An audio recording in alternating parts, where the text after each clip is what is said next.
Okay, good evening, everyone. Welcome. This is our second to last class of this course. Hard to believe that we're getting near the end of this. So let's start as usual with just a few prayers. Let me share those on the screen, and I'll lead you in reciting those. So again, we'll do the praise to Shakyamuni Buddha tonight. Let's just do this once, I think. Doesn't take that much more time, but I think it's perfectly fine. We're just going to think about the amazing qualities of the Buddha and pay homage to the Buddha, but thinking that in essence, we're paying homage to our own Buddha nature, our own ability to become just like the Buddha, because we can achieve all these realizations as well. So let's recite this with those thoughts in mind.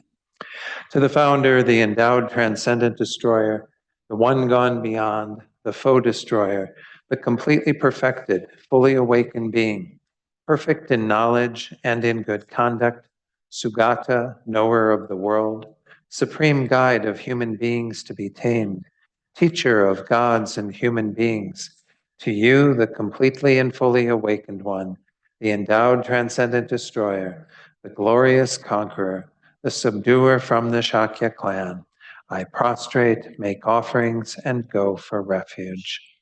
We'll do the short mandala offering, again, imagining this vast, pure offering that we're making to all the holy beings to receive their blessings and guidance so we can accomplish the path to enlightenment.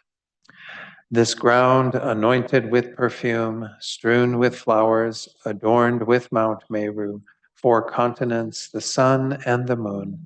I imagine this as a Buddha field and offer it. May all living beings enjoy this pure land. Idam Guru Ratna Mandalakam Niryatayami. And then finally, refuge in bodhicitta. We'll do this 3 times, the first time in English, and then twice in Tibetan, bringing to mind these 2 thoughts of kind of finding safe direction, refuge, in the Buddha, Dharma, and Sangha, and then generating the motivation of bodhicitta for those last 2 lines, which we'll also meditate on after we do this recitation. I go for refuge until I am enlightened to the Buddha, the Dharma, and the Supreme Assembly. By the merits I create through listening to the Dharma, may I become a Buddha in order to benefit all sentient beings. Sangye chodang soki choknam la jangchu bardu dakni kyapsu chi daki chanyen gi pe sonam gi dola penchir sangye dupar shok Sangye chodang soki choknam la jangchu bardu dakni kyapsu chi Daki chanyan gipe sanam gi dola penchir sangye duparsho. All right, so let's do a short meditation. And we won't do much, very long meditation tonight, just enough to focus our mind a bit and then to set our motivation together. So spend the first few minutes focusing on the breath. And no doubt you already have a technique you use, you prefer to use with the breath. Just feel free to use that to try to, again, let go of distractions in the mind, try to make the mind a bit more focused. Whenever you see that the mind does get distracted, try to let go of those. Try to bring the mind back to the breath and reestablish your concentration on the breath. So we'll do this in silence for just a few minutes, and then I'll come in and lead you in a short reflection.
So now to set our motivation, we can recall that fact that we often go back to, which is that all sentient beings, ourselves included, are essentially trying to find happiness and to avoid suffering.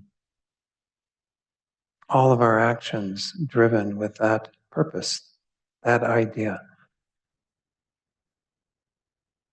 Of course, the Buddha says that most beings are really misguided in how they're going about accomplishing that, trying to seek the sources of happiness and, in a sense, blame the sources of suffering that are outside of ourselves.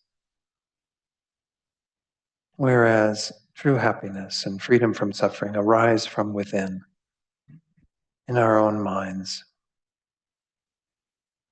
In this course, we've been getting to know our minds to understand what are the factors in our minds that lead to greater well-being. What are those that actually are problematic for us, that cause us suffering and no doubt cause many others suffering by virtue of us following those states of mind and, in many cases, harming other beings. So we can certainly begin with ourselves in setting our motivation that we are here from that fundamental desire that we possess to be happy, to avoid suffering, and to investigate the Buddha's path to accomplishing complete freedom from suffering and the ultimate state of happiness and well-being.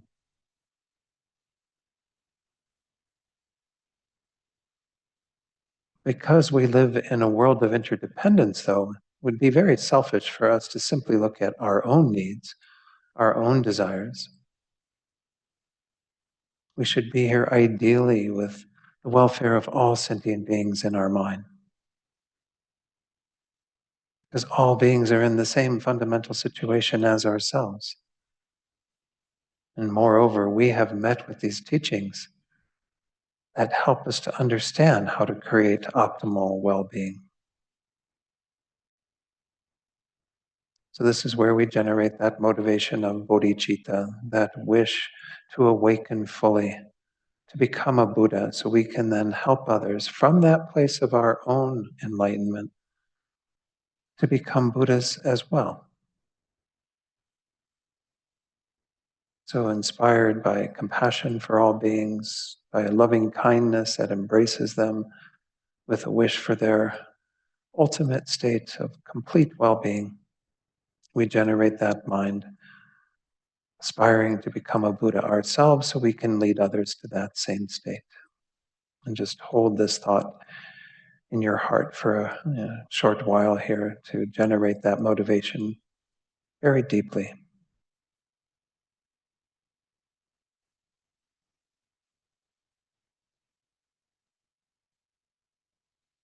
And then when you're ready, you can open your eyes fully and we'll begin. So welcome everyone, those online as well as in the Gompa here. Again, we're nearing the end of this course. We've been mainly focusing throughout this course on a lot of, again, what we call our afflictions, afflicted states of mind that cause us problems and of course cause problems to other beings as well. Everything, again, starting from our minds. In the last class, we kind of finished up with ignorance and talked about some of the additional afflictions, the close afflictions that arise from ignorance. Remember that there are essentially these three poisons, and we've been doing a lot of work around those. We spent probably the bulk of our time looking at those. Attachment, which is when we have something pleasant that comes into our lives and we grasp at it and we think it's a source of real happiness and well-being. We exaggerate the pleasant qualities of it. We don't want to let go of those things. It causes us a lot of pain sometimes because we're always trying to get objects of attachment to produce some measure of pleasure or happiness in our lives. Then when we don't get what we want, when we get the opposite, that's when the second of the root poisons shows up, which is our kind of anger, aversion, that kind of energy, where we're trying to push those things out of our experience. And those things are often exaggerated in terms of their negative qualities as well. We latch onto them from that point of view of seeing them as even worse than they are and want to, again, remove them from our experience. Well, again, the ultimate goal is to achieve happiness and freedom from suffering, but the way that we're relating to these experiences is distorted. And it's primarily because of the third poison, which has different dimensions to it. That's the poison of ignorance. The main ignorance that's driving the whole show is this strong grasping to me being most important, having this level of reality that I think is here, everything rotating around this strong sense of an I or ego. And we talked about that a bit, and that's going to come up a little bit tonight as well. This is one of the individual views that is a form of ignorance, where we look at this body and mind, and even though there's really just this merely imputed I here, there's really nothing more than us designating this as I. We think there's a real I here. It's not, again, that there is no I at all. There is an I, but that I, that self, that person, is very, very subtly existing. It doesn't have much to it at all. It's just nominal existence being designated as that. And of course, we think there's so much more than that. We hold on to everything from this vantage point of it being substantially here, and then we make all these movements towards what is pleasurable, away from what is unpleasant, on the basis of that false sense of a person. So again, there are other forms of ignorance as well. The ignorance of the law of cause and effect, karma, which many beings have in their mind stream, and does take some effort to overcome, to be introduced to the teachings on karma, understanding how that principle works in terms of creating the causes for our various experiences. But that's a key teaching as well in the Buddhist doctrine, is to understand that karma is the means by which we accomplish everything that we seek and avoid everything we want to avoid. So again, those two are the main types of ignorance we're going to go into tonight to start with, because remember that even though there's these three root poisons, they were part of a larger group that included three others that were what we called the six root afflictions. And it's just set out primarily from the vantage point of a Buddhist path. We need to abandon those three for sure. But what will also get in the way of pride, pride was something we talked about a little while ago. And then last week we saw what's called afflicted doubt. Afflicted doubt being this mind that it cannot decide whether we are going in a particular direction spiritually or not. And so we get kind of stuck. So let me put this on the screen in terms of the list in the slides for tonight that I prepared, and we'll just go from there. So yeah, these are the six that are called root of. I don't know if I hope it isn't going in and out again for the folks online. Seems like it is here, but I'm not sure. If you have problems with the volume or the sound, please let us know. These are again called root because they're the primary causes of what we call samsara, cyclic existence, going from life to life. And these are the root of the close afflictions, the close being those that are secondary. They derive from especially the first three once more are what are called the root poisons: attachment, anger, ignorance. And then we went through pride and a sense of arrogance. This is very difficult for us in terms of our spiritual development. If we have a mind that is thinking that we know it all or have all that we need or can take care of ourselves, what have you, that kind of goes against the grain of us benefiting from our teachers, from the teachings themselves, and so on. Then, as I said, afflicted doubt can become a major obstacle on the path because it blocks us from moving forward, because we have a doubt that cannot be resolved. Doubting the teachings is perfectly fine, but getting to a place where it becomes stuck and afflicted is not such a good idea. The final one that we're going to look at tonight, that we did talk about the first of these, and even the second one a little bit, are what are called afflicted views. Afflicted views consist of 5 different views that the Buddha set out. But obviously, views, we can have a lot of different kind of distorted views of things. And again, I'm not in any way trying to put down any other spiritual tradition's views. Those views are consistent with what they teach. With what the Buddha teaches, there are certain views that are consistent and certain ones that are in opposition to that. So what I'd like to start with actually is to go to the text that we've been using. I'll put that on the screen because I think that would be useful for us to get an idea of what we mean by views, and moreover what we mean by an afflicted view. Views, again, in this sixth category, are the basis upon which all the other afflictions arise and cause so much trouble. Again, particularly that first one that is sort of a subset of our ignorance. In general, a view is a belief that is held to be true. again, there's a lot of different views in our world about what is true, and in deeper questions, primarily, in terms of what is our purpose for being here, why are we here, in terms of the causes and conditions that led to us being here, and so on. Goes on to say it can be innate, meaning that it is there from lifetime to lifetime, that we bring it with us in a sense, or it can even be acquired. We do develop some of views on the basis of things we are exposed to. We talked about that being one of the factors that influences the delusions arising, is kind of the cultural and philosophical systems that we get exposed to. And of course, a view can be correct and a view can be incorrect. And here we're looking at that from the vantage point of what the Buddha taught. Again, we're not trying to get into refuting other people's views, just looking at it from the point of view of how do we ascertain the correct view that the Buddha taught.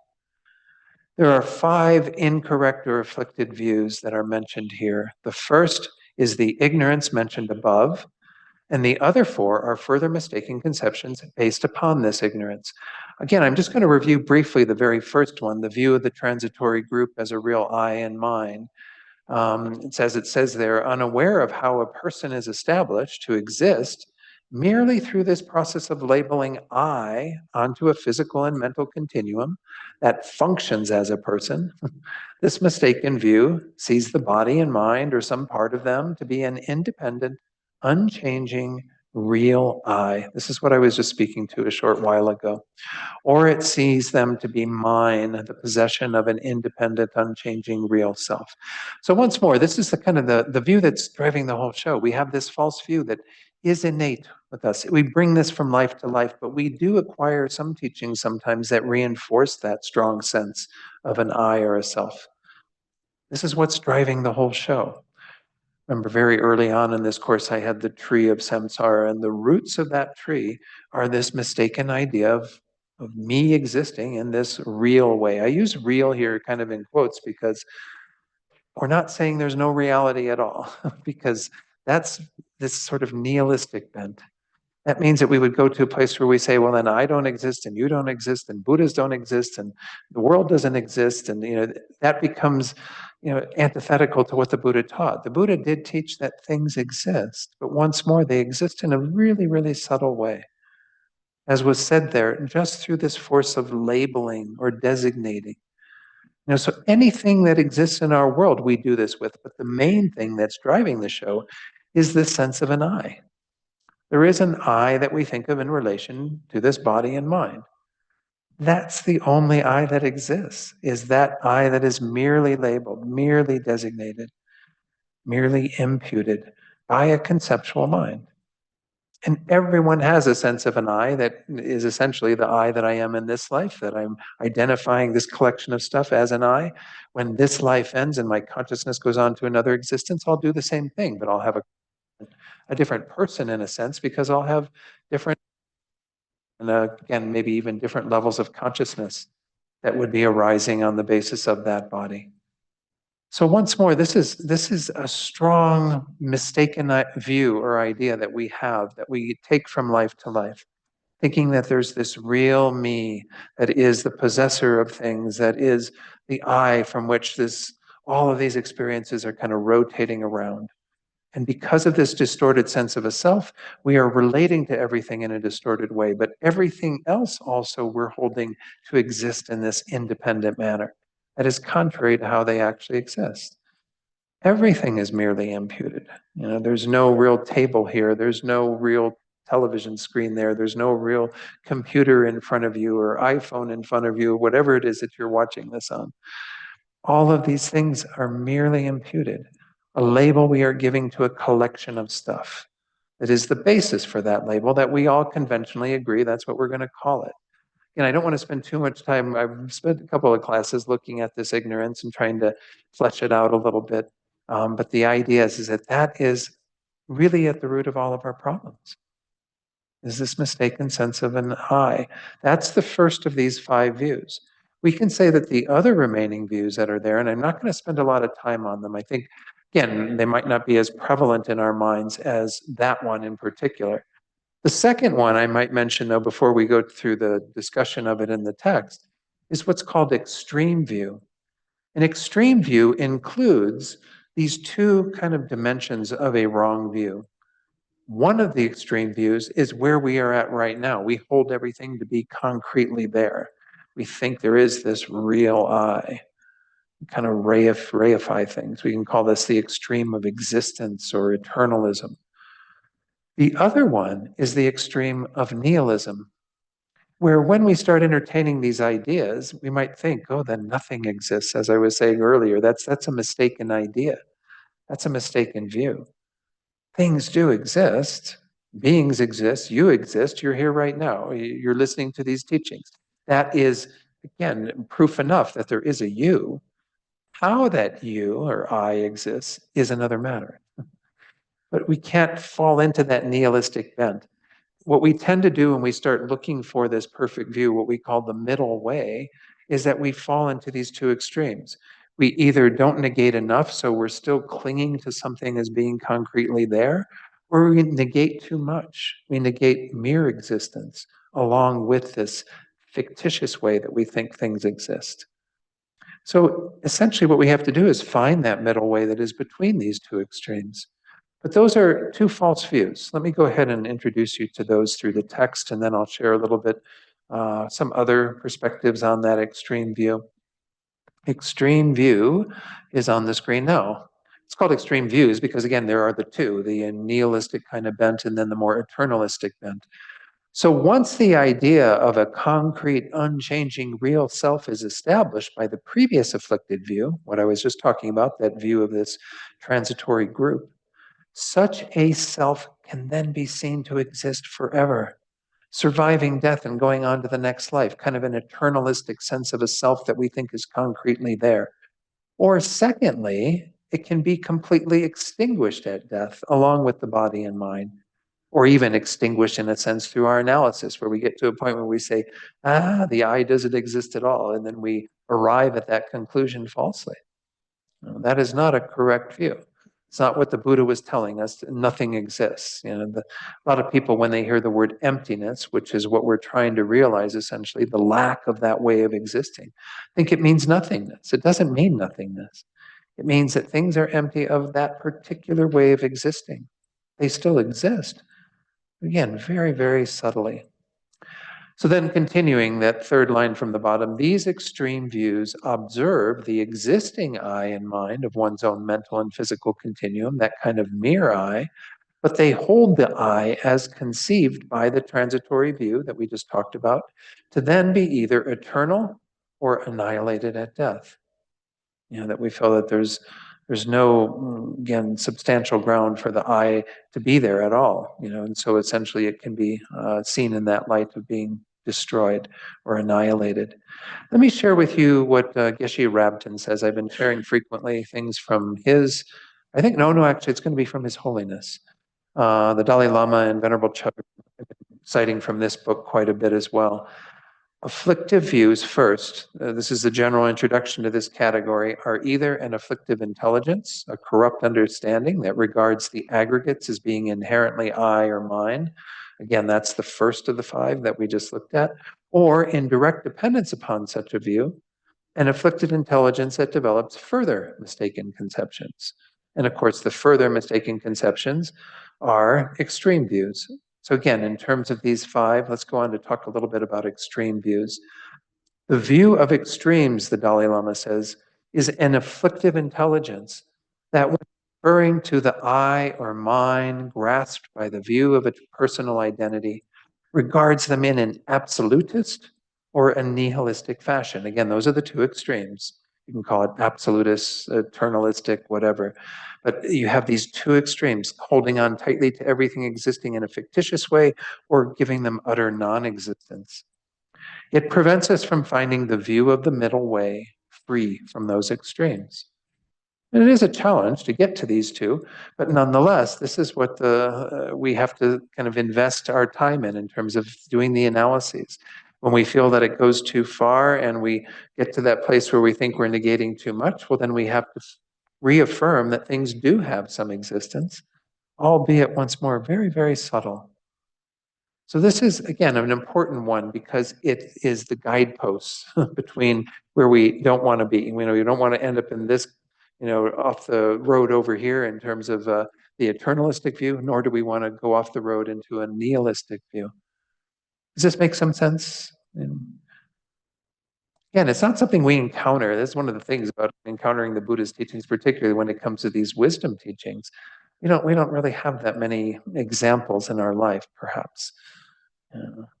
But anyway, let's go ahead and move forward then and look at the remaining views. As I said, I'm not going to spend a whole lot of time with them because to me, I think we have other views that perhaps we're carrying over from other spiritual traditions we might have come from that might be our things to deal with. These were from the time of the Buddha, things that he highlighted that he thought were important to pay attention to. One of them is what's called views of supremacy. This is described by Venerable Chodron and Dalai Lama is the view holding wrong views as supreme, or view of supremacy, is an afflictive intelligence that regards other afflictive views as the best views. It increases our attachment to other afflictive views. It's kind of an interesting one. It kind of takes the wrong views that we've been talking about and that we're going to talk about and the remaining ones and saying that we do an elevation of those views and make them supreme. Again, and we might get into that particularly with regard to the one that is called wrong views. But this is, again, just a distortion that we have on top of what it is that we are already holding as a wrong view. We hold that view to be supreme, to be something outstanding, to be really relishing that we hold that view, almost taking pride in it.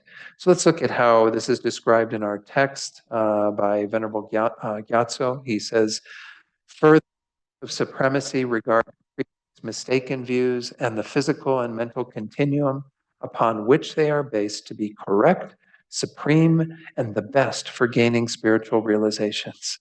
These ideas cause attachment to mistaken views to increase. And I find it hard to know exactly what that looks like in terms of a practice where you might hold some wrong view as being supreme. But when we get to wrong view, we're going to entertain the idea that one of the most pernicious wrong views might be around holding that there is no thing as karma, no phenomenon as karma. Well, what if we hold that particular wrong view? Then obviously we're going to have a lot of problems in terms of proceeding on the path. But if we hold that view as being supreme, if we think that actually this is how you attain great spiritual realizations is by negating karma, thinking karma doesn't exist, well then you're going to kind of compound your problems. Once more, I don't know how prevalent these sorts of things are in our Western culture. So they are there because in the time of the Buddha, when he wrote, and taught on all these various subjects, everything that came out of what's called the Abhidharma literature that this is included in. These were things that he felt were really dangerous for practitioners at that time. Let's go on to the next one, which it has also this idea of holding something to be supreme or have a superior nature. Let me get that in the middle of the screen there. Holding wrong morality and spiritual disciplines.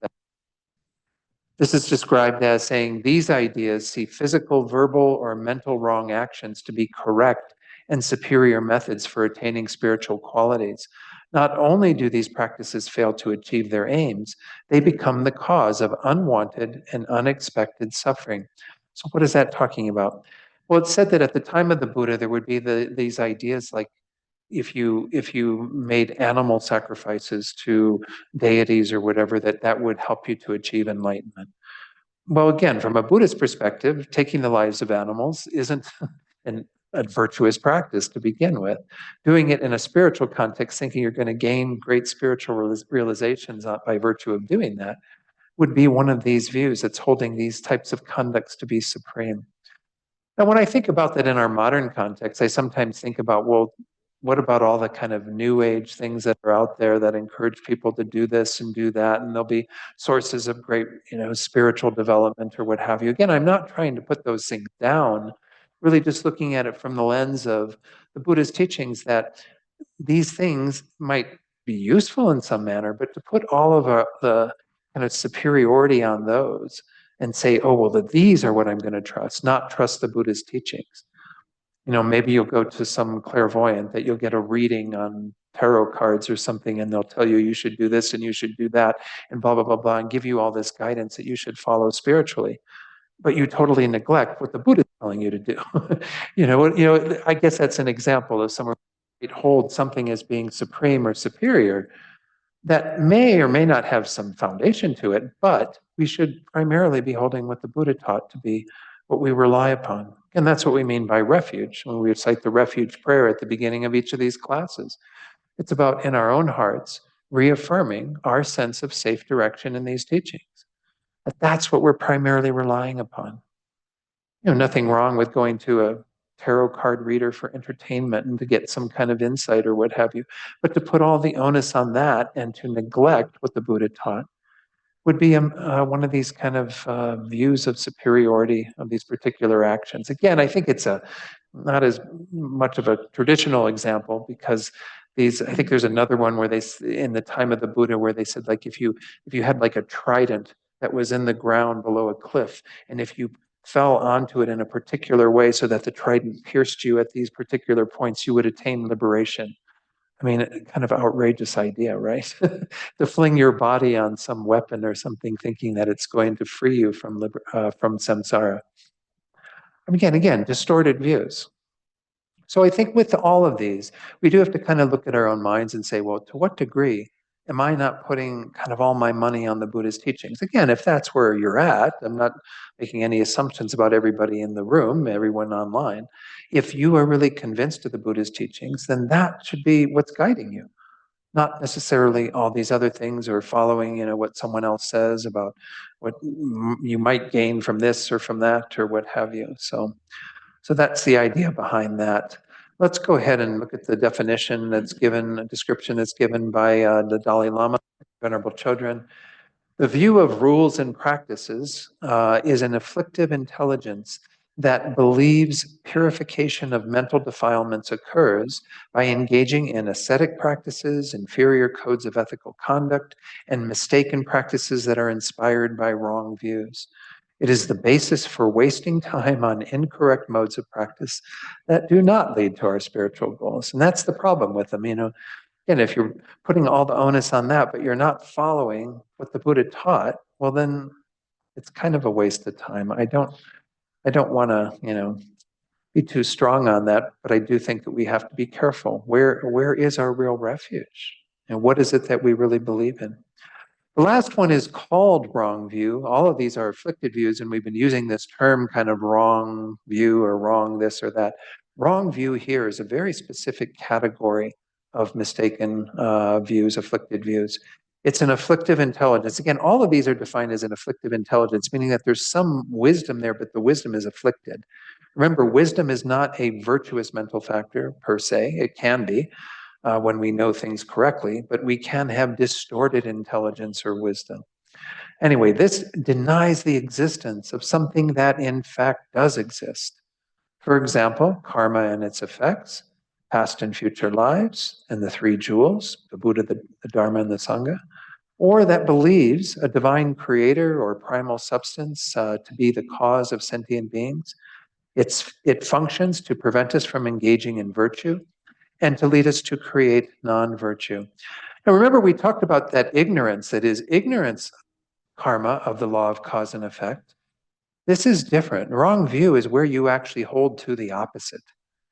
Most people have an ignorance of karma, and they're going about their lives with no awareness that the actions that they're engaging in through their minds, through their body, through their speech, are creating imprints that bring about future experiences, positive and negative. That's the way karma works. It gives us a result in the same line as the actions that we committed. That's one level of, again, involvement around karma, is having an ignorance of it. Wrong view is where you actually deny it, where you actually have kind of looked at it, heard about it, and go, there's no such thing as karma. Which is a pretty strong statement, because it's going against, once more, the most fundamental teaching that the Buddha gave in some regard in relation to our conventional experience.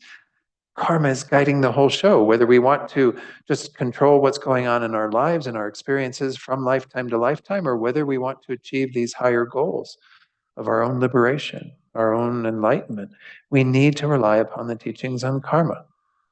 So once more, this is a pretty strong view here of saying, no, karma doesn't exist, or no, the Buddha doesn't exist, or no, this or that, whatever that the Buddha taught, or things that the Buddha didn't teach, or that Buddha's teachings are in a sense contrary to, such as what was mentioned there, a divine creator.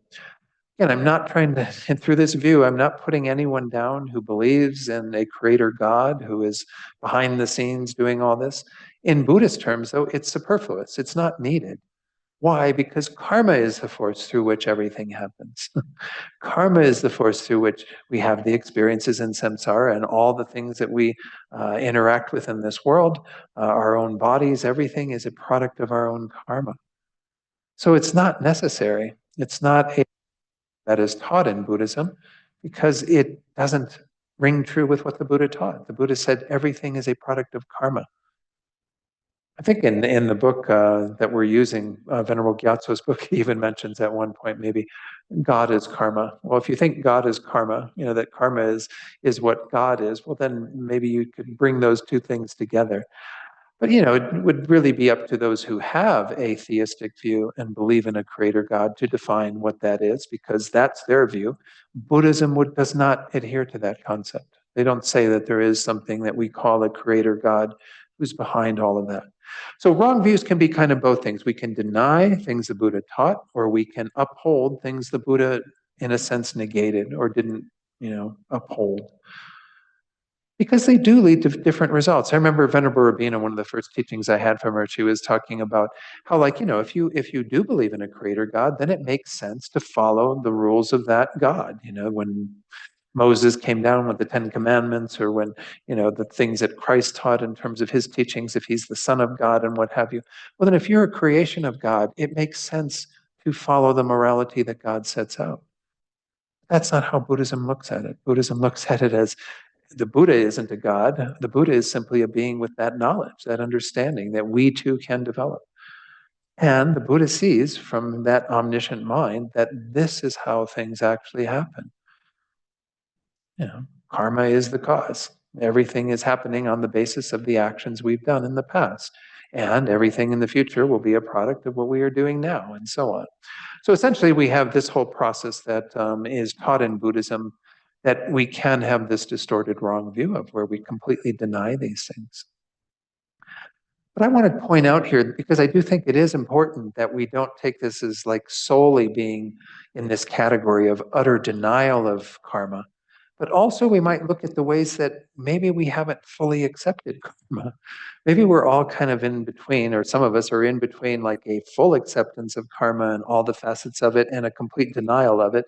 We're maybe kind of adhering to some ideas of it, but maybe we don't think it's all exactly the way the Buddha taught, or maybe we don't even have the confidence to completely follow it in our lives. If we had complete confidence in karma, then we would be so meticulous around all of our actions, right? We would just be, very wary of any way that we might utter something that is untrue, or any way that we might do something that would harm another being, or what have you. We'd be just, again, attending to our lives in a much different way, perhaps, than what we are now. Some of us might think, oh, well, okay, I can follow karma in regard to these particular things, but I still want to have all these other things in my life, or whatever. I still want to be able to do these particular actions. So I think we have to look at this, even though it might not be what we would formally call wrong view, but understand that we all might have some shades of not quite being there yet with regard to fully signing on to what karma is. And once more, as I pointed out when we talked about that ignorance of karma, karma is not something that the Buddha can prove to us per se. There's a logic to it. And to me, it's a very logical system, and it makes more sense to me personally and as a practitioner of this tradition than what is taught in a theistic tradition, where you have a divine being who's all powerful, who is somehow guiding the show. Essentially, this puts me in the driver's seat. This makes me the creator of my own experiences, which is very empowering. So I don't know. To me, that's the way that, again, we have to find our own way of approaching karma and getting behind it. Because if I could prove it to you, or if the Buddha could prove it to you, then I'm sure we'd have great confidence, right? If we could see it. I always kind of joke that if you were getting ready to step on an insect and there was a huge foot coming down on your head, you'd get it right away, right? You'd be like, okay, I see that what I'm doing to this poor little creature is is something I'm going to have to experience. But karma doesn't happen that way. Contrary to what John Lennon says, there's no instant karma. And karma takes time for us to have the results manifest in our lives. And that leads to some, again, disconnect between what we experience and what the cause of it was. It's part of the general law of cause and effect in the world. But again, I don't want to go again too far into karma. But that's one of the main wrong views that's going to be problematic for us. Because once more, if we hold that there is no such thing as karma, or we weaken what the Buddha has said into something else that we want to, oh, I'll adopt it in this way or what have you, then we're not really getting the full import of those teachings. And consequently, not being able to utilize the teachings to their greatest degree for our own spiritual development and to help others. So that's the idea behind that. Anyway, let me go back to Venerable Gyatso's text to talk about that view. That's the final one in his section as well. It says we can have a great variety of wrong ideas about things, but here, wrong view specifically refers to intellectually acquired, so these are things that we acquire in the course of a lifetime. These are mistaken ideas that deny the reality of things, such as karma, rebirth, the Four Noble Truths, which again, I started with in a sense way back in the beginning of this course. The things we need to understand in order to attain liberation and enlightenment. It's not simply not knowing about or disbelieving in karma and so on. Wrong view has to be a reasoned denial, so strong that it has the power to oppose our roots of virtue, the mental factors of self-respect and consideration that hopefully we'll talk about tonight, and harm our accumulated virtuous karmic potential. So again, I wasn't saying that what I was pointing out is these maybe not being fully committed to karma is a wrong view. It's something in the neighborhood of it, though. An actual wrong view is where we are making a firm denial of something that the taught. I might point out that that's why I often, when I'm working with beginning students in particular, like in discovering Buddhism, where people are coming in and they're learning new concepts right from the beginning, to kind of have your shelf, your little imaginary shelf where you can say, okay, I'm hearing about rebirth and I'm not really sure what to think about that, but so I'll put it on the shelf. Don't throw it in the trash can, put it on the shelf, and when, as you get more knowledge, as you get more awareness, then you might take it off the shelf and go, how do I feel about rebirth now? And karma, of course, is one of those topics. And of course, in the West, we have a lot of ideas about that are not really in line with what the Buddha taught. So we have to be real careful about those influences also affecting our belief or disbelief in karma. But once more, this is something that takes some time. We have to learn to hold the correct view. And again, I think we can gain some appreciation for the correct view by living our lives according to it. That's why Venerable Rabina, when she talks about it, she says, that it shouldn't be a matter of belief. This is actually more like a working hypothesis. The working hypothesis being, if I engage in particular actions, I will attain particular results. And then we live our lives according to that law, and we see what happens. Just like a scientist testing their hypothesis in the laboratory. So again, I think that's a healthy way to look at it, to not look at it as this kind of thing that requires some sort of leap of faith or belief, but rather, is this something that we notice some difference in our experience in terms of what comes into our lives, but also even in terms of our minds. I mean, for example, when I first encountered Buddhism, I was killing a lot of creatures. I was living in San Francisco. We had ants everywhere. I had cats, so anytime I put out cat food, the ants are on the cat food. I'm spraying for the ants, killing the ants, doing whatever. Come in and you start hearing teachings about how you shouldn't kill any sentient being. You've got to start questioning your behavior, but also, how far can I go in this? Can I go to a place where I'm not killing any beings, right? So you start testing it and working with that as best as you can. And you notice maybe what happens in your life, but more often you're really noticing what's happening in your mind. Karma is also having an effect in terms of changing your mind, changing the way that you think about those creatures that are on the cat food, or changing the way that you relate to other beings and so on the basis of these teachings and on your own application of it in your life. So you start respecting life more and you feel better in your heart because you're doing that. So again, I'm not trying to wave my own flag here. I'm just saying, don't necessarily think that if I change my actions right now, then a week from now, I'm going to see all these amazing results. Well, first of all, it's going to probably take more than a week, could even take a lifetime. But start seeing what you're like as a person who attends to these principles of essentially what we talked about earlier, non-harmfulness. Remember non-harmfulness, we talked about it in relation to the mental factor of harmfulness that's related to our anger, where we want to harm other beings. Well, non-harmfulness or non-violence is a principle that the Buddha taught from the very beginning, what's called ahimsa. It's incorporated into other Eastern traditions as well. But it's really a wonderful principle to live one's life from, right? To say, I'm going to dedicate my life to not harming other beings, to not harming my environment, to not harming whatever.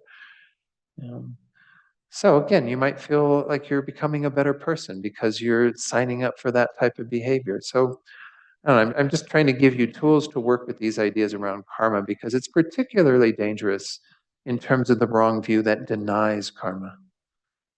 I think I told you the first time that I told my father about it. I'd been at a course on karma and he was asking me what I was doing that weekend, and I told him a little bit about karma. And after I explained it to him, that karma creates your own experiences, your own actions, and da-da-da, he said, wow, I'm glad I don't believe in that.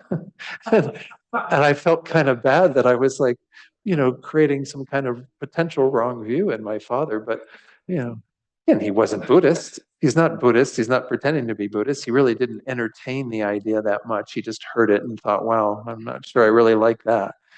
But, I think once more for ourselves, those of us who do want to investigate the Buddha's teachings much more deeply, we do have to get our head around that concept. And it's not, once more, something that can be proven to us by anybody. I mean, the Buddha has the knowledge of it because the Buddha has an omniscient mind. And when we obtain that omniscient mind, we'll have that knowledge as well. But the intricacies of how karma works, all the individual actions we create and the causes and conditions that cause them to ripen and blah, blah, blah, blah, all of that is beyond our ability to understand it in our unenlightened minds. So we have to work with it and see, well, what is it like if I start just that first of the 10 non-virtues? Stop killing. Stop killing animals, creatures. Certainly don't kill human beings. But, just refrain from that and see what difference it makes in your life. And maybe not in terms of specific results that you see coming from that, but just how it feels to abide by that, to practice, non-harmfulness in that way. Okay. So let's go back to the slides and kind of wrap up this section on these afflicted views. As the end of these, each little section or each particular part, I'm trying to introduce some of the antidotes to that, which once more, we've touched on these before, but these might sound similar to what we talked about in relation to some of those that are derived from ignorance. Listen, reflect, and meditate on the teachings which provide the correct view that opposes those views. For example, if you find that you're holding a wrong view of the existence of a divine creator, because again, many of us carry that over from other spiritual traditions. And I'm not saying, again, I'm not trying to deny anyone's belief or that real conviction that there is a creator God there. But this is something that will become an obstacle potentially for us if we're really dedicating ourselves to the Buddhist path. So if this is something that plagues you, he says, then you might investigate, analyze, and meditate on the law of cause and effect to help discern the correct view of karma being the cause of all the worlds and their inhabitants, as well as the cause of all the experiences of beings. Again, it might mean that you have to wrestle with your own conviction around karma, but nonetheless, the teachings are there that point out, how everything arises from karma, or the environment that we live in, the worlds that we inhabit, and so on, are all a product of our own actions. Another thing that is useful, just as we saw with some of these ignorance-related secondary afflictions, close afflictions, discuss your views with someone with greater knowledge than you, and then reflect or meditate on what was discerned. If there's someone such as a senior student or teacher whom you can consult and with whom you can share your views, discuss those views with them, and then contemplate and meditate on what you learned in that interaction. Oftentimes, this is why, again, I do the things that we don't do enough in the center as well as generally in this organization is discussion on things. Some of the courses I've taught for some of you, that we'll put discussion at the end and actually discuss the material. Sometimes we don't know what we didn't get or what we might have misinterpreted until we sit down with someone else and talk about it. So in terms of discussing particular views we have, it's useful, even if we don't see them necessarily as being wrong, to articulate them to other practitioners and say, well, this is what I heard, and this is how I'm interpreting what karma means or whatever. And then as other people hear you, and do this with a safe group, people aren't, hopefully no one's going to, put you down or say anything negative about the views you hold. But essentially, with people who have studied this more, meditated on it more, had more teachings on it, and then you have an ability to learn from your peer interaction with other people who are studying. So that's an important part of our learning, to actually discuss the Dharma with others, to articulate what we are kind of absorbing from all of these teachings. It's important also to meditate on these teachings and investigate them. I've got these mindfulness practices that I've been giving you at the end of each class that are useful for you to integrate the teachings. But essentially, if we don't say what we have learned, and we might be holding a wrong view around some of these things, right? Because it just happens. People don't always hear everything that is communicated, right? I speak for myself here. I go to a teaching, and it's kind of interesting. Even some of the teachings I've gone to that the Dalai Lama, of course, he's not teaching as widely as he was many years ago. But you'd come out of a teaching and you'd sit down for lunch with everyone else that was at the same teaching, and they'd be talking about something, and you go, I didn't hear that. Or the way that the things that they were focusing on were not what you were focusing on, and the way you heard it was a little different than the way somebody else heard it. This happens. It's our humanness, that we don't always pick up on everything that is disseminated at a particular teaching. So that's kind of a gift in some ways too. I don't know, but those are the two things in particular that I think are useful to, again, do some investigation on your own into the teachings that support a correct view, and then also discuss with others. Now, remember that I went through this entire list. And by the way, I might point out to you that in the process of putting together today's material, I did find that this handout that I have, again, all these handouts and the text and all that are on the course materials page for this course at the website for the center. I've updated this, I revised it today on the basis of adding a few additional kind of synonyms for some of these. But moreover, I did realize that one of these secondary afflictions, I had something wrong. I had put, we're going to come to it, I had put on number 15 there where it says pretension. I had put or dissimulation. Dissimulation was supposed to be down here. It's a synonym often for deceit or dishonesty. We'll get to that a little bit later. But nonetheless, or actually that's where we're going now, I'm sorry. In this section, and these are called the 20 close afflictions. Remember that we had different ones that derive from the three poisons. Talked about the three poisons earlier. Again, anger, attachment, confusion, or ignorance. So essentially what we have with these is we've gone through the ones related to anger when I talked about anger. We've gone through the ones related to attachment when I went through that. And last week we went through the ones related to confusion. Well, believe it or not, there are another, 6 at the end here that can be derived from a combination of these. Remember that there is some confusion, some ignorance behind both attachment and anger, but here we're talking about it serving a kind of separate role. These two afflictions that are there, 15 and 16, these are derived from either attachment or confusion. Again, usually they might even come together once more, because whenever you have any other delusion present, then confusion is there, or ignorance as it's translated as in most of the things that I refer to. The first one is called pretension. The second one, deceit or dishonesty, dissimulation. Now, both of these are a form of deceit. Let me describe them a little bit before we look at the definitions. They pertain to, in the case of pretension, things that we are That's where pretend comes from. We are pretending to have qualities that we are giving forth the airs as if we possess them, or even saying that we possess them, when in fact we don't. So, as I said, there is a form of dishonesty or deceit there as well. So essentially, we are working with this idea of inflating qualities, saying things that we don't possess. Dishonesty or deceit is where we are not revealing the faults that we have. So essentially, we're working with qualities and faults here, qualities we are fabricating, and faults that we are not owning up to. I think I even mentioned that one little verse from Master Atisha in his Bodhisattva's Jewel Garland, which is what I'm teaching in Taos tomorrow night at the center up there. But he essentially says, do not reveal the faults of others, but happily reveal your own. Do not reveal or kind of set forth your own qualities, but praise the qualities of others. Because again, it's kind of full of ourselves to constantly be talking about our own qualities, and then of course to never reveal the faults that we have. It's distorted. It's again not giving people an accurate view of who we are. And with regard to others, we should be happily pointing out their good qualities, but never picking on their faults, right? Anyway, it's nice little advice that goes kind of along with these two. But these two are related to ourselves, where again, pretension is saying, oh, yeah, I've done lots of retreat and I've gained some realizations and I'm pretty far on the path or whatever.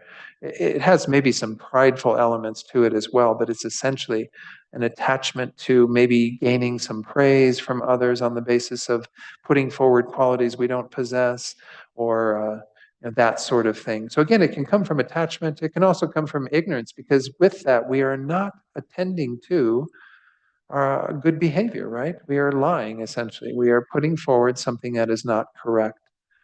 So Geshe Rabten, his book, is how he described it. His Holiness and Venerable Children don't give definitions to these close afflictions, so I don't have anything to draw from them. Pretension is a mental factor, then one is overtly attached to respect and material gain, fabricates a particular excellent quality about oneself, and then wishes to make it evident to others. It acts as a basis for the establishment of a mistaken livelihood, and as a cause for a monk's being defeated by the fault of lying. And even lay people, though, I mean, I don't want to, it is interesting. Venerable Gyatso talks about it from the point of view of an ordained person, a monk or a nun.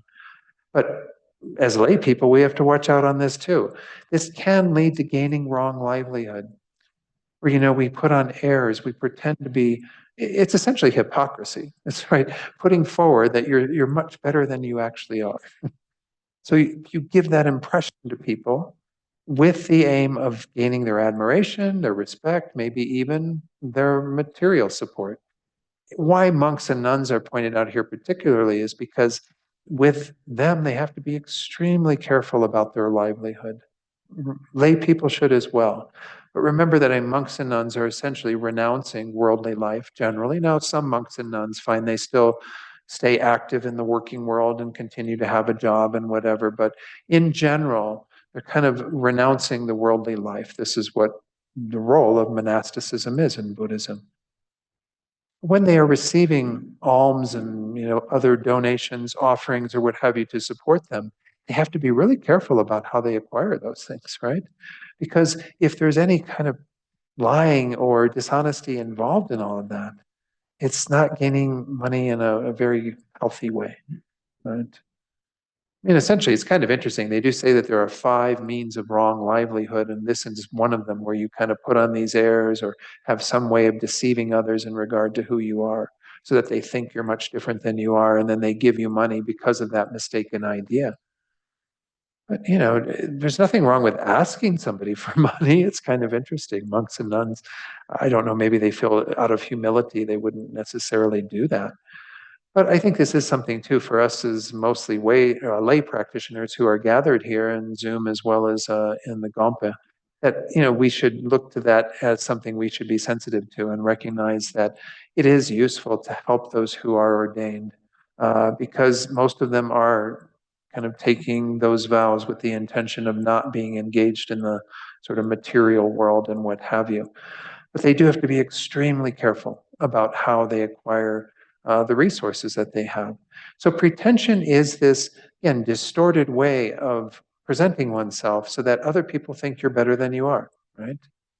Dishonesty or deceit, dissimulation, I think, again, is the word that I had in the wrong there. And it applies here to this concept of being deceiving and dishonest about your faults. It's a mental factor that when one is overtly attached to respect and material gain, just like the previous one, wishes to confuse others by keeping one's faults unknown from them. Now, I don't want to show you all the faults that I have so that you still think highly of me and therefore continue to support me or whatever the case might be.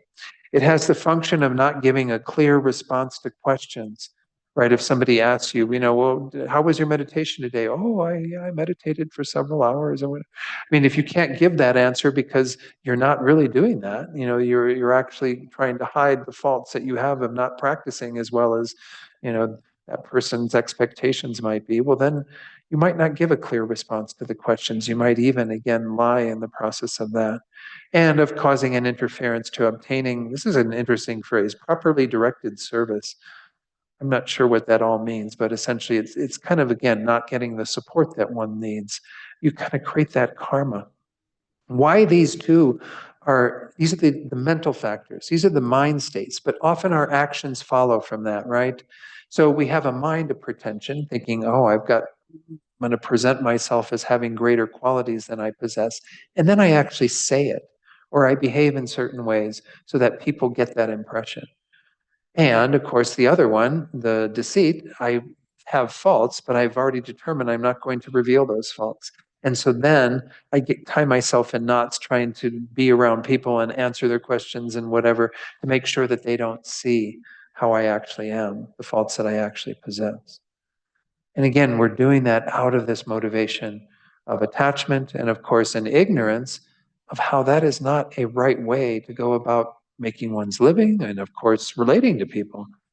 Oh, honesty is the best policy, right? We've got that phrase in our English language.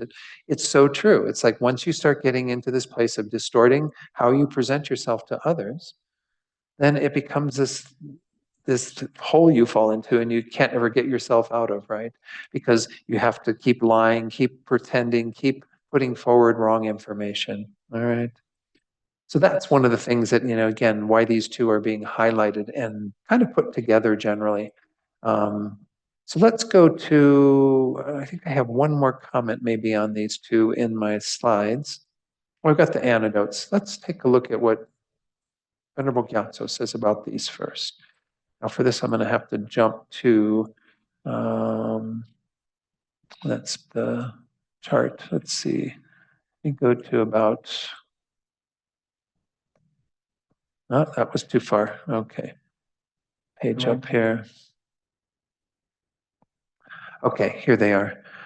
All right, so essentially pretension, as he says there, is the false assumption of powers such as clairvoyance or some other spiritual attainment by Buddhist monks. Again, he highlights this idea of it being ordained folks, strongly attached to receiving offerings and respect with the purpose of deceiving others to obtain something from them. Again, this is his way of approaching it, but as we've seen from even what Geshe Repton presents, lay people can do this too. We can, again, present ourselves as if we have some qualities that we don't actually possess. This mental factor is the basis of the 5 wrong ways in which monks may try to get what they want. Lay people, too, are not free from these 5 wrong livelihoods. And we should really watch out for these. The first one is this contrived behavior where we kind of put on airs thinking that we are better than we are. The second one is flattery, where we speak highly of someone so that they'll like us more and think we really are praising them, and then they might be more inclined to support us. Hinting is where you, as it says here, you might say something like, I wish I had a watch just like yours. Or sometimes you might say things like, oh, that gift you gave me last year was so useful and I enjoyed it so much. Wink, wink, trying to get them to, give you an equal gift or something, even better perhaps. Hinting is not a very good way to obtain resources or gifts or whatever either. The fourth one is concealed threat or kind of a coercion. And this one, it can be of many different degrees. Here, his example, you have so much wealth, it is good to be generous, and there are many faults of miserliness, so you should make offerings to me. I mean, this is just kind of coercing somebody into doing something that they might not want to do. And then the fifth one is making a small offering with the hope of a large return. I mean, sometimes businesses do this, right? Like they say, the first 50 customers will get like a free this or that, right? And then you show up, but the intention is so that you're not just getting this little measly thing and walking away. You're going to then spend money in the store. You're going to, kind of get for something small, you get some, you end up giving them something large in return. So it's kind of a bribe in a sense, I'll do this for you and then you do that for me. So we don't want to give something small with the intention that we'll get something larger in return. Now, there's nothing wrong with repaying the kindness of others by buying them something if we're doing it with the right intention. But if we're doing it with the intention of like, I'm going to do this for you so you continue to do it for me, or that, you're kind of planting that seed, then that's obviously, a wrong way of obtaining one's livelihood. I'm not going to talk so much about other things around livelihood, but know that dishonesty is one of the things that's really highlighted. If we are obtaining our resources that sustain us and give us the comforts of our life through the force of something that is dishonest, behavior, language, whatever that is dishonest, this is a pretty grave error because, again, we're deceiving sentient beings in the process of kind of filling our bank accounts. So let's go on then to the description he gives for the second one, again, which he does call deceit. It's kind of a weird word because I've even seen the first one called deceit in some presentations. But deceit is, again, through desire for material gain or respect, hiding our faults from others. And he goes on to talk a little bit more about all of this. And he says that part of it is that there are beings that know your faults already. So you're just choosing to not reveal them to beings that perhaps you're more worried about the impressions that they might have and how you might lose favor with them, or all of that. So again, these two minds are pretty destructive in terms of causing us to gain wrong livelihood. So how do we overcome those? Well, once more, because they're deriving from an ignorance of cause and effect of karma, because you wouldn't be doing these things if you really had conviction in karma. Why would I start presenting myself as having qualities I don't possess? Why would I, conceal my faults and give on, again, a false sense that I don't have those? Well, again, only because I'm not having complete conviction in karma. There are consequences of these actions. So again, review the teachings on karma to develop and deepen your confidence in cause and effect, so as to avoid non-virtuous actions of body, speech, and mind, especially the pretension that fabricates false qualities and the deceit that hides one's faults. Another, I guess that's it. That's all that I put in there. Again, there is the attachment side of it, so I suppose you could look at it from the point of view of how that attachment to gaining their admiration or to gaining material things from them on the basis of these behaviors and the thoughts behind them, the pretension and deceit, that attachment is problematic. But again, I didn't highlight that in my suggestions, but feel free to go back to attachment and use similar antidotes for that. And that's what's kind of the nice thing about these 20, when we see them presented this way, and these in particular that can derive from two of the afflictions, the root poisons, and then the next one we're going to look at can derive from actually all three. Well, then it's useful to know where they come from so we know what kind of antidotes we can apply. All right. Let's go on to this one, and maybe we'll be able to finish this before we conclude tonight. There are 4 in this category. This is called the 4 close afflictions derived from all 3 mental poisons, meaning from anger, attachment, or confusion. And you can't have anger and attachment present in the mind at the same time. So this means that you could have any of them acting as the main affliction driving that particular mental state, that mental factor. I want to talk about these first 2 because, again, in the very early texts, they were presented as non-shame and non-embarrassment. I actually like that Venerable Gyatso defines them as no self-respect, not having any respect for oneself. And then the other one, not having consideration for others, having an inconsideration for other beings. These are 2 really important ones because they keep us from engaging in a lot of unhealthy behavior. is where shame and embarrassment don't quite have in English, in my mind, the exact connotation. What do we mean by the first one, no self-respect? We mean that I am going to not adhere to my virtuous practice. I'm going to actually engage in non-virtue because I'm lacking any real respect for how I want to be in the world. It's kind of looking at myself and saying, okay, I'm a Buddhist practitioner. I'm supposed to be following some kinds of rules and guidelines around my behavior and in accord with how karma is taught. And I'm not even going to follow those in regard to any particular precept or any particular way of behaving. I'm going to not have that kind of respect for myself and the person that I want to live up to be in the world, or the tradition that I follow. You're kind of ignoring that from your own experience of it and your own kind of, in a sense, denying its importance and instead behaving otherwise. The other one, the lack of consideration for others, comes from the point of view of what others might think of you doing that, like other Buddhist practitioners or your teachers, or even the effects it might have on them if you're behaving in that way. I mean, I have to admit that when I first became a teacher here in Santa Fe, and I was realizing that Santa Fe is not a very big place, right?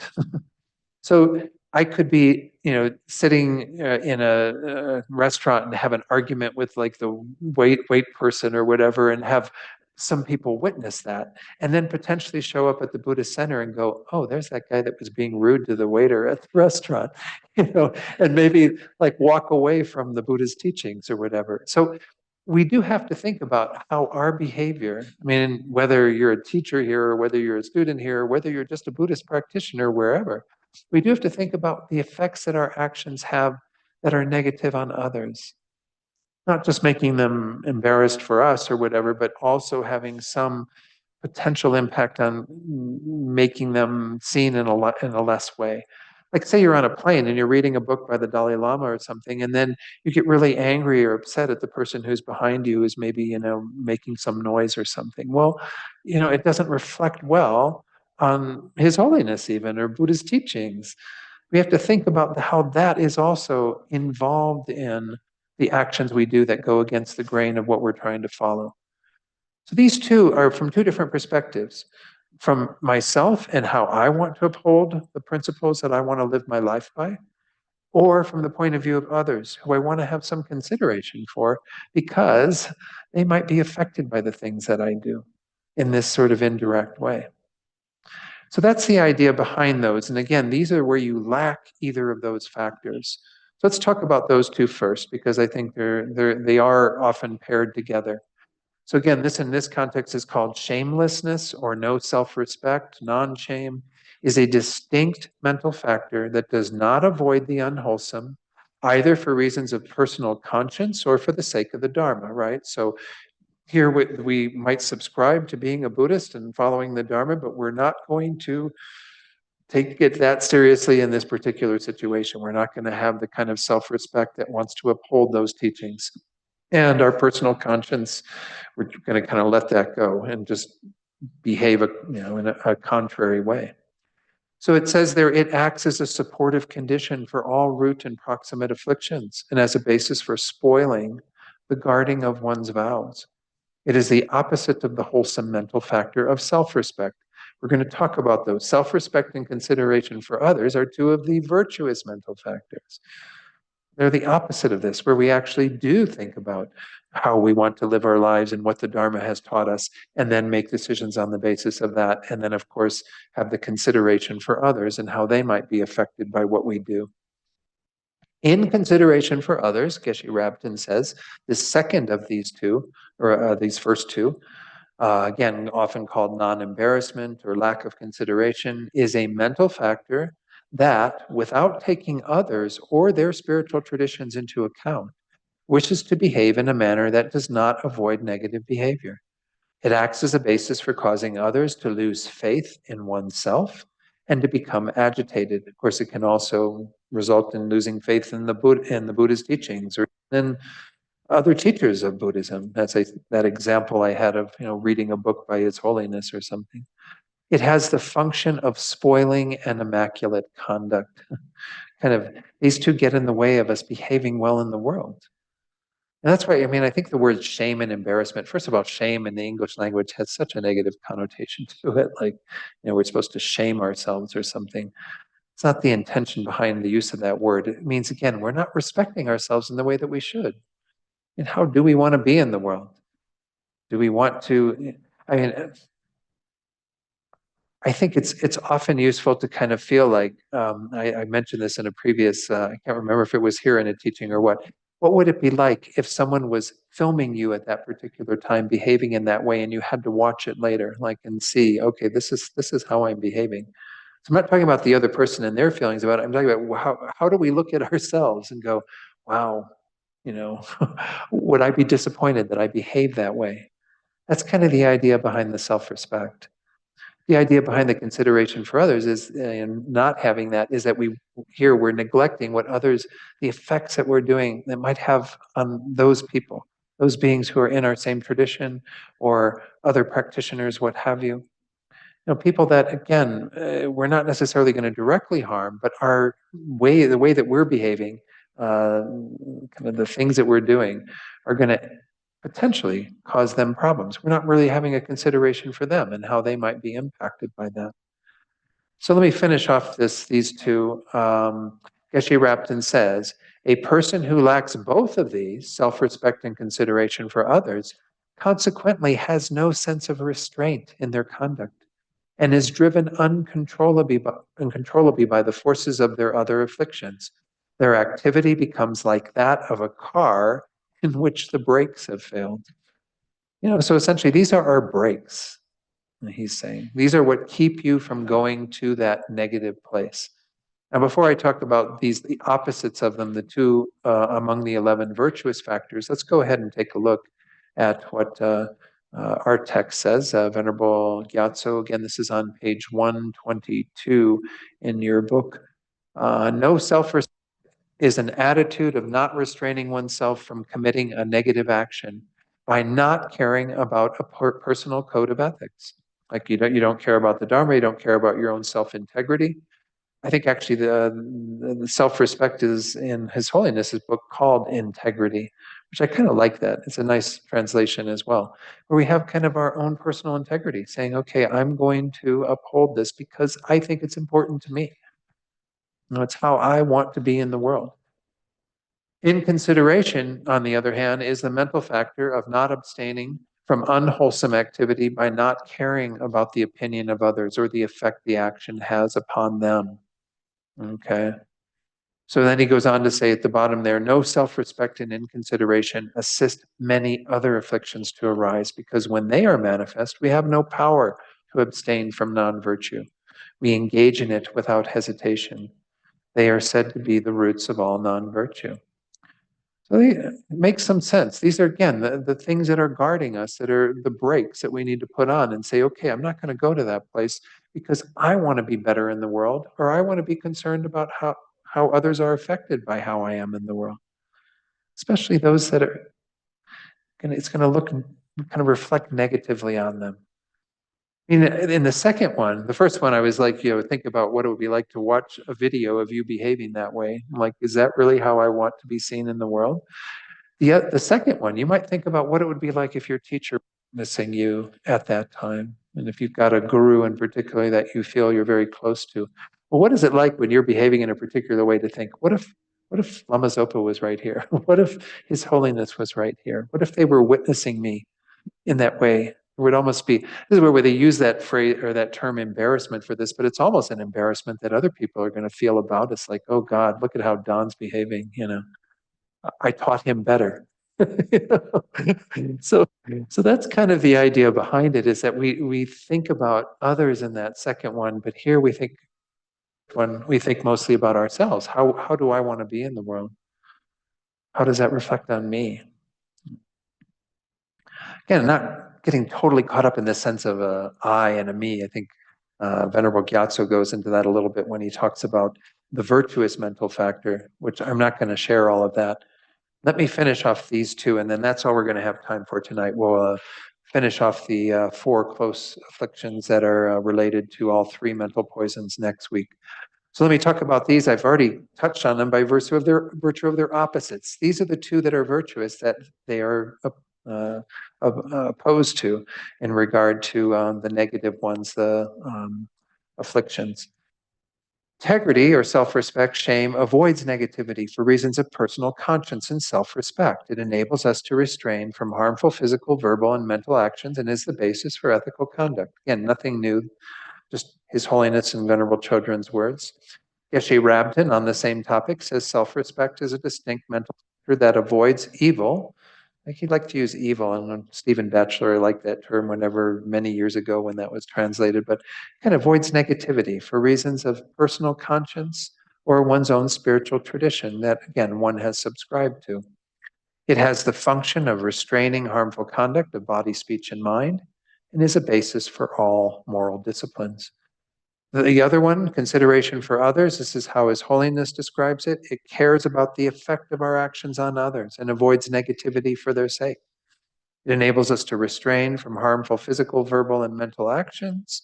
It acts as the basis for maintaining pure ethical conduct, and it prevents others from losing faith in us and causes joy to arise in the minds of others.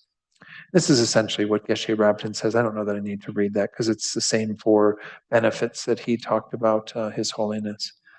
In general, though, self respect and consideration for others are the determining factors whereby people in this world are regarded as being noble or not. They are like a vessel that contains all divine and human virtues, as well as a strong fence that guards them. Again, a fence, brakes, whatever you want to call them, these are important in our spiritual practice. Nagarjuna once said that there are two things that protect people in the world: self respect and consideration for others. So again, there is some advice for how to work with this. Whoops. Also, it pertains primarily to looking at cause and effect, to understand that we are going to continue to engage in misbehavior unless we do have a way of putting on the brakes, putting up the fence, the boundary around our behavior so that we don't engage in non-virtue and that we uphold virtue. So in terms of what I would like you to work with over the next week, let me go ahead and introduce you to that and then see if there's maybe one or two questions, but there's not really that much more. There's a few more again that we'll go through next week. First, mindfulness exercise. Again, you're welcome to do any combination of these if you can. I don't even know how much people have been able to do these in their daily life, but assess your own afflicted views that you might have. Again, they might not be exactly in line with what we talked about, but ways that you think that you're still perhaps having some distortion about how you're looking at things, and apply either of the antidotes we talked about. Reflect and listen and so on the Buddha's teachings that oppose those views, and then discuss your views with someone else, who maybe has greater knowledge. Again, that's an alternate. You could do that as well if you have the opportunity to access that information. Secondly, the mindfulness exercise pertaining to pretension or deceit, and pay attention to whether and counteract them by recalling the law of cause and effect, especially the suffering results of those mental factors and the actions of body and speech that arise from them. Again, if this is something that you find that you have that mental state of wanting to put on airs, of having certain qualities or hide your faults, then this is something to pay attention to because there's going to be suffering results from that behavior. And then I included again non-conscientiousness in this, but that's because I was hoping to cover it. It's like the third of those four that I was hoping to get to tonight. The first two, though, self-respect and absence of consideration for others, those can be you can be mindful of when those arise. And recall the teachings on karma here as well and cultivate their opposites of having self-respect, having consideration for others so as to avoid non-virtuous actions and engage in virtue. And essentially the reading for next week, is to simply finish off the text. Go through the remainder of the 11 virtuous mental factors that we're going to cover next week, and then the 4 variable mental factors. I'm not sure I'm even going to have time to touch on those, and if I don't, that's okay. They're the last of the 51 mental factors, but questions or comments on anything I've talked about tonight? Yes, please, Octavio. Do we have the microphone so we can get that on the for Zoom. And again, online, if you do have any, put your little raise hand icon on up there that's under the react button at the bottom of your screen. Yes. What was the original karma? What was the original karma? Yeah. There is no original karma because there's no origin. Everything. And this is where we get into this difficult place in our Western thinking that there's no beginning to our minds. There's beginningless time, meaning that there's no His Holiness, even when he meets with these scientists and they say, well, there's the Big Bang or whatever. I've heard that that's not as much in favor as other theories now. But if they say there's a Big Bang, some point where everything began in terms of this world, His Holiness says, no problem. But there's another Big Bang or something that came before that. Essentially, because once more, mind can't arise from matter. Mind is always arising from mind, meaning that there has to be a previous moment of mind for this moment of mind, and then a previous moment of mind for that moment of mind, and so on. You can never find a beginning to the moments of mind. Therefore, you can also never find a beginning to karma. You can also never find a beginning to ignorance, because we've always had ignorance in our minds. So all of these things go back without any beginning. There's no original moment of karma. There's no original moment of mind. Does that make sense? Yes, that makes sense. But how about us? Like, Sure. What's like, according to Buddhism, where did we come from? Because we came from somewhere. Well, again, but who you are now, you're Octavio, you were born in some year, you conceived prior to that in the womb of your mother, and that consciousness is together with that collection of material stuff that is your body all the way through this life. And when this life ends and the body ceases to function and is left behind, the consciousness goes on. So this is the process that we've been involved in since beginningless time. Where we came from is always from that continuity of awareness that is being conditioned by karma to have a particular experience. In this case, we were conditioned by our karma to have a human experience. In the previous lifetime, we were maybe conditioned to have a different type of experience. Maybe it was another human life, maybe it was an animal life or some other existence. But essentially, where we came from is just this continuity of awareness that has been going through different iterations of existence, life after life. So there's nothing, like in the theistic traditions, they would say we came from God, that God created us. Buddhism would say again that this is not what happened, that we are creations of our own karma. That's the programming that even drives us to have a particular existence. And of course, the body that we have, physically, we can say, comes from the two cells of our parents, right? That union that happened that produced the ovum in the womb of our mother, from which all of that proceeded. The body that we have is a continuum of that. We can say that it's a physical cause that gives rise to this body, but karmically, why do we have a human body? Why don't I have the body of Oso? Why don't I have a dog body rather than a human body? Because of my karma. So all of the various existences that I've had are conditioned by my past actions to be a particular way, and the various causes and conditions that ripen for that to happen. And then when every life ends, the same thing goes on again. Cyclic existence. We just keep going around and around and around, having different existences on the basis of the actions we've created. So there's no being that we come from, no, or what was mentioned in there, primordial substance. There's no creator God, divine creator that we're all, here because of. We are here. I mean, I know if we still get to that point, I agree with you. There are sometimes we go, but why? But why are we here? Why are we in this unenlightened state? The Buddha said that he never answered any such question. It's just the way it is. This is our situation. These consciousnesses that are having existences on the basis of karma, and that can all be gotten rid of. We can have complete freedom from that.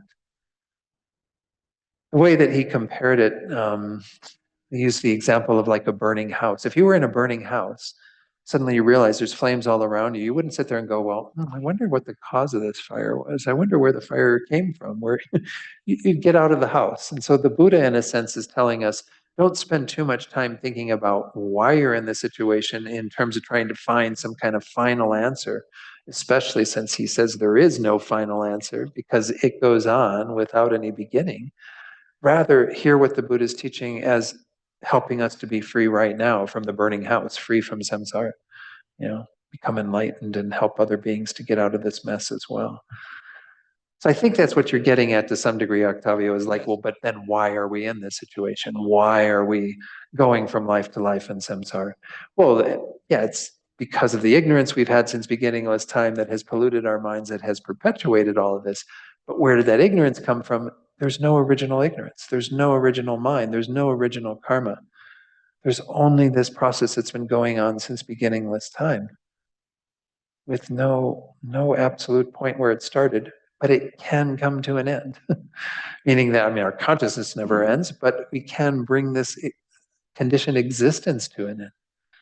Yeah, the thing, what I'm trying to think, it's like, wait, we are this physical thing, and there's the mom and the dad, and then there's this physical body. But the very first one, like, how did it pop out of nowhere? Or like, what happened? But are you talking about the first human being in this world? Like, yes. But that's this world system. The Buddha never said this was the only world system. Human beings can exist in other world systems. Yeah, I believe there's other people, other places. So, in this world, and that's where everyone does become very kind of Milky Way centric or whatever, or they're trying to look at it from the point of view of what's happened in this particular planet in this particular time. But that's, there's beginningless time. Things have been going on in different galaxies and universes and whatever all over. There's no, this isn't it.